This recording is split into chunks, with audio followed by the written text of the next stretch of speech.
भाई आज है हमारे पास जो कि एक न्यू प्रकार का एक्सपेरिमेंट। तो आज हमारे पास है जो कि बाइक वाला टायर। ये देखो बाइक वाला टायर, और इसके अंदर हमने लगा दिए हैं काफ़ी सारे बिजली बम। ये देखो भाई सभी के सभी बिजली बम लगा दिए, कितने सारे हैं।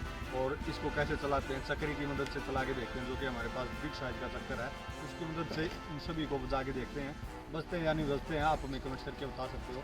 तो चलो लगा के देखते हैं एक बार इन सभी के अंदर।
ये देखो भाई हमने जितने भी इसके अंदर बिजली बम लगाए थे सभी के सभी बच चुके हैं। ये देखो एक चक्कर की मदद से सभी के सभी बिजली बम बच चुके हैं।